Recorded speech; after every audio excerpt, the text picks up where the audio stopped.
Starting a manga collection sucks. I mean, think about it. You're basically committing yourself to wasting thousands and thousands of dollars over the next span of pretty much forever. Now you might be wondering, well, I collect plastic anime figures of underage girls in bunny suits. What makes manga collections so bad? I mean, when it comes to anime figures, you get access to the entire thing for the world to feast their eyes on, but when it comes to manga, you only really get the spine. So from a pure aesthetic perspective, you're basically paying $10 a book to pretty much just get like an 8-inch logo about this big. But at the very least, at least it's a little less sus than this. So at least you can have a girl over. You can have a girl over with anything as long as you have taste. So with that said, I'm finally starting my manga collection. And you might be wondering, well, Akazura, we've seen videos of you with a manga shelf behind you. What exactly is that? Well, if you can't tell yet, most of it is just the manga like on its side. So it looks like I'm taking up way more space than it actually is. So let's actually go down there and see what I got. Hey everyone, just apologizing preemptively for the audio. I was recording on the floor and it wasn't easy, but enjoy. All right, here it is. My glorious manga shelf. This is the spot where we'll strive to fill this entire shelf with Japanese children's comic books so that we can display them oh so prominently. The Odyssey, trash. Carl Sagan, probably can't even beat Goku. Brave New World, did it even get an anime? Off you go. There we go. My dad is the queen of all VTubers. Now this is how we'll start the collection. Wow, they really shouldn't have given me adult money. Now, one of your objections to my claim of the futility of starting a manga collection might be that, well, Akazura, figures don't have any intrinsic value, and at least manga you can read them, right?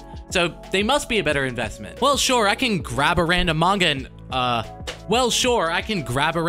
and, probably just start reading it, right? Well, sure, but the main problem with collecting manga is that, well, it's kind of pointless. Don't get me wrong, I definitely prefer the feel of the physical volume as opposed to digital. And it's not just some bullshit like, oh, I can feel it in my hands. It's more that when I can actually have the volume right in front of me, it's much easier for me to get immersed into the whole experience rather than being surrounded by my desk, which is just full of bells and whistles. Additionally, I feel like manga is much easier to parse, especially when you miss something in the midst of giant text walls like this. Manga apps require you to swipe your hand like a madman, like some sort of deranged comic Tinder. Maybe that makes me some sort of boomer, but honestly, I don't really care. And you know, you can actually own it, unlike a digital version where you just pretend to own it and pretend like Pirate Bay didn't exist. Okay, so maybe I am a bit of a boomer. But the bigger problem is typically the manga you buy is gonna be at least a year behind. At least if you read in English. Sure, stuff like My Hero Academia go from Japanese print to English print in like 8 to 12 months. But Asadora here took 2 years. And how long do you think ReZero volumes take? Currently, the latest volume took 3 years to go from Japanese to English print. And currently, the series in general is 11 volumes behind. And in fact, if you were just to watch the ReZero anime, you probably would get ahead of the light novel in English. And for the biggest Shonen Jump series, you usually get the chapter from Japanese to English in just 3 days.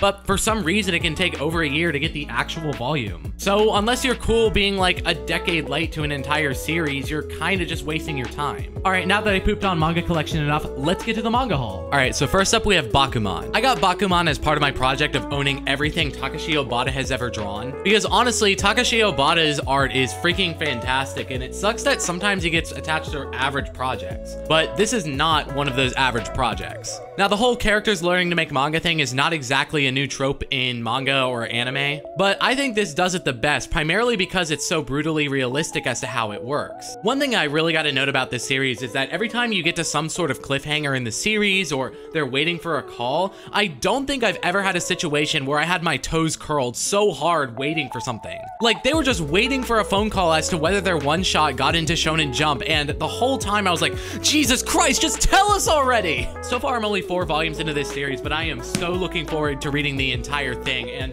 this is actually the series I have the most volumes of.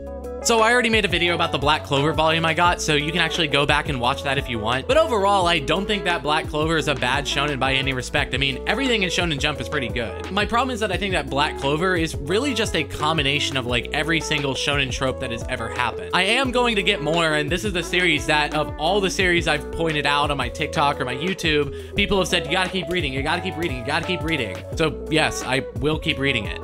Speaking of Takashi Obata, I got Platinum End 1 through 3. Now, I got a really hot take on this manga. As I said before, Takashi Obata is my favorite artist, and I think this might be the best art he's ever done. I mean, after all, it's a monthly series, so it gives him a lot of room to work. But on the flip side, the story is boring as hell. The author is Tsugumi Oba, who also made Death Note, and you might see a little bit of similarities when you read this manga. The trouble is that with this manga, they tried to do something different in that they were trying to make a character that wasn't some overpowered smart dude. He isn't a sociopath, he's just a regular guy who doesn't want to be part of the death game. And from what I understand, they're mostly trying to make some sort of statement about depression, but honestly, I don't get it. I'm gonna be getting the whole series because, again, I want to collect everything Obata's ever drawn, but honestly, this series was a really big disappointment. So I'm a spider, so what? So again, if you've watched many of my previous videos, you probably know by now I really don't like isekai. For the most part, isekai stories are rather pointless and just a way to shove in bad world building that a fantasy author thought up. You can probably guess the premise: person gets isekai'd into a spider. What makes it a little bit different is that the main character has to level grind in order to get out of the dungeon. And it's a little bit silly, but honestly, I enjoyed reading these first 2 volumes. I don't know if I want to get any more, but you can probably just watch the anime that's airing right now. So, as I talked about before, I got Re:Zero 1 and 2. This is probably the most popular series that I'm not caught up with, and part of it had to do with the fact that I wanted to get into the light novels because I'm the type of person that really likes to read the source material. The problem, of course, being that this series is 11 volumes behind in English. So for what I've read so far, other than the premise being interesting, of course, everyone thinks that, the writing is phenomenal for a light novel. Usually light novels are deliberately written so that they're easy to read. Children who don't know much kanji can get through them, but this is a little bit different. This felt like I was reading an actual novel. I still don't know if I'm gonna move on to the anime or not, but so far I like it. Okay, how many of you know about this? So this is none other than Act Age, the up-and-coming Shonen Jump manga that was canceled. And of course, I really gotta point out why it was canceled. The writer sexually assaulted a young middle schooler on a bike. And it's hard to talk about because honestly, it's a little bit of a shame. This manga is fantastic. It's about a young up-and-coming actor who discovers the ability to method act beyond anything anyone else can do. In other words, she becomes the character that she's supposed to be acting for. And it feels a lot like your average sports manga where the character has to work their way up the ladder of the acting world. Of course, because of the writer's horrible decisions, we're never going to see the end of it. And for the end of the day, it's for the best. We shouldn't find these sort of things acceptable. But I'm not going to deny that I enjoyed these volumes. How the Realist Hero Rebuilt the Kingdom. It's not good and you shouldn't read it. It has the same problem that nearly every other isekai has, which is it starts with a rather interesting premise, then it just falls apart. It's about an economics student who gets isekai'd, so instead of becoming a hero, he becomes a bureaucrat, and he uses his knowledge in order to try to rebuild the kingdom. The problem is that it gets bogged down in subpar world building and all these little political squabbles that you probably don't care about. If it just stuck to the economics and all that kind of part of it, it probably would be good. Gigant. For those who don't know, Gigant is written by Hiroya Oku, who made Gantz and Inuyashiki. And if you've read those, this probably feels very similar. Basically, it's about our main character who's obsessed with a certain porn star who gets visited by an alien, or time traveler, or cyborg, or something like that, I don't know. But anyway, this thing gives her the ability to grow really large, and this starts to trigger a bunch of weird events throughout Tokyo. Now, I'm only 1 volume into this, but it's one of those series that is very weird. You can't really point out why it's good, but it's extremely bingeable. Yes, it's pretty freaking sus, but trust me, you'll probably enjoy it. No Game, No Life. I haven't actually read this book yet, but I really like the anime, so there's no reason I'm gonna dislike this. Yes, I understand it has a lot of fan service, some that kind of borders on problematic, but honestly, the way that these different games are done is phenomenal. And to this day, I think that the library scene in the first season, well, the only season, is one of the best things that I've ever actually watched. Like, it actually blew me away when it happened, and for some reason, everyone forgot about it. But regardless, I'm gonna read this at some point, even though I know that it's not the greatest thing to look at. Shikimori's Not Just a Cutie. Now, the premise reads a lot like a rom-com, but it's a lot more like a gag manga with a rom-com background. So basically, the main character and their girlfriend are like high school sweethearts, and Shikimori, the girlfriend, is known for being extremely cute, but on occasion turns really cool. And honestly, it's not even really funny or anything, it's just super wholesome. Anyway, if you like rom-coms or romance in general, you'll probably like this. Next up is Blue Period. While Blue Period, the background of it is art, it has a lot more to do with the growth of the main character. So the main character is someone who seeks validation all the time and finds it a lot in just pleasing other people. So for his mom, he pretends to be an honor student, and for his friends, he pretends to be a delinquent. One day he discovers the joy of painting and finally finds some sort of internal validation. It's honestly one of the best character studies I've ever read in only a single volume. It's getting an anime soon, so I imagine that this is going to become a lot more popular and a lot more people are going to talk about it. And as they should, it's super underrated and you definitely need to be reading it. Overlord. This is one of those series that everyone tells me is really good whenever I point out I don't like isekai. I don't have much to say. Even though this has been at the top of my shelf for a long time, I still haven't gotten around to reading it. So I will read it, just wait for it. Sweat and Soap. So yes, this cover looks extremely suspicious. So it's about a girl who has a condition that causes her to sweat all the time.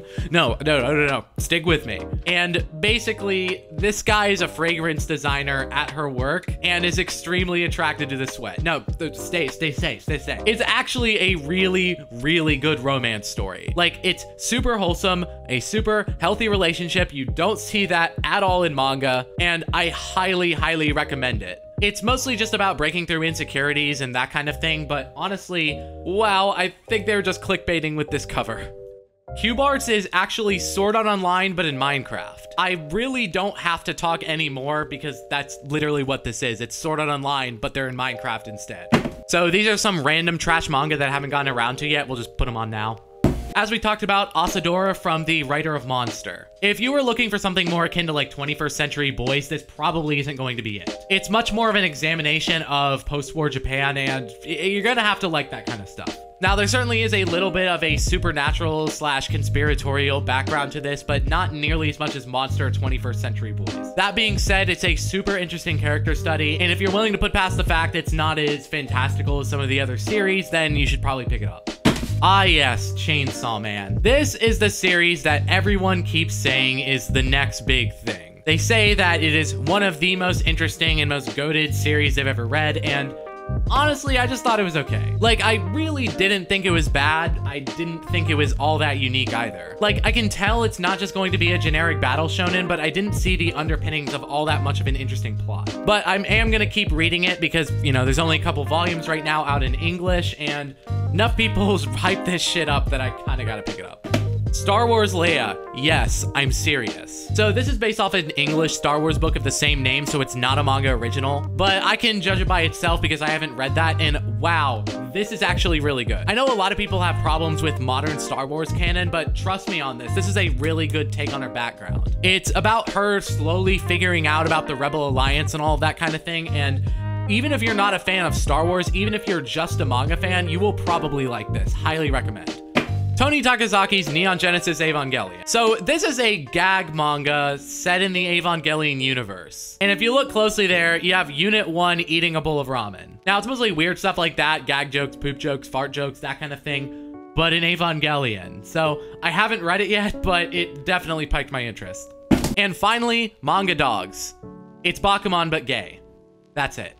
This is actually every manga that I own. A lot of people seem to believe because I talk about anime and manga a lot, and I've been watching anime since like 2003, I have tons of manga, but I don't. This is all I got. And if you stuck with me to the end, thank you so much. And if you have recommendations for manga I should read or buy next, let me know. I will keep doing updates on my manga collection as I go on. So thank you guys so much for joining, and I'll see you next time. Peace.